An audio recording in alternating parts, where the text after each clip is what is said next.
மாரி செல்வராஜோட படங்கள் அதான் இதுக்கு முன்னாடி வந்த படங்கள்லயும் இப்பவுமே சரி எல்லா படங்கள்லயும் அந்த ஊர்ல இருக்க பசங்க அங்க நடக்கிற எப்படி சூழலை பார்த்து வளர்றாங்க, ஒரு ஒரு பிரச்சனையும் பார்த்து எப்படி வளர்றாங்க.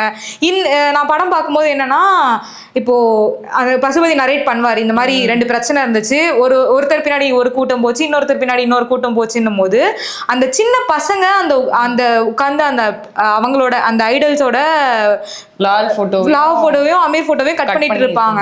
அதே மாதிரி அவங்களோட அப்பாங்க நெஞ்சிலையும் கையிலயும் பச்சை குத்தும் போது பசங்களை பக்கத்துல வச்சு பச்சை குத்துறாங்க. இதே மாதிரி கர்ணன்லயும் பல பிரச்சனைகள் நடக்கும்போது பசங்க உட்கார்ந்து இருக்க மாதிரி இருக்கும். இதுக்கு அதே மாதிரி இந்த போட்டோ கட் பண்ற விஷயம் எல்லா படங்கள் வாழையிலயும் நம்ம ரஜினி கமல் போட்டோஸ் வெட்டுறதை பார்த்திருப்போம். அதுக்கு முன்னாடி படங்கள்லயும் அந்த மாதிரி. சோ அந்த அந்த பசங்க வளர்ற சூழல்னு ஒண்ணு இருக்குல்ல, அது அவங்க எதை பார்த்து வளர்ந்துட்டே இருக்காங்க அப்படின்றத மாரி செல்வராஜ் எல்லா படங்கள்லயுமே பதிவு செஞ்சுட்டே வராரு. அப்படின்னும் போதுதான் அந்த பசங்க பெரிய ஆளாயிட்டு என்ன ரியாக்ட் பண்றாங்க அப்படின்றது இதை பார்த்து வளர்ற ஒரு சூழலை பொறுத்துதான் இருக்குன்றத சொல்லிட்டே இருக்காரு.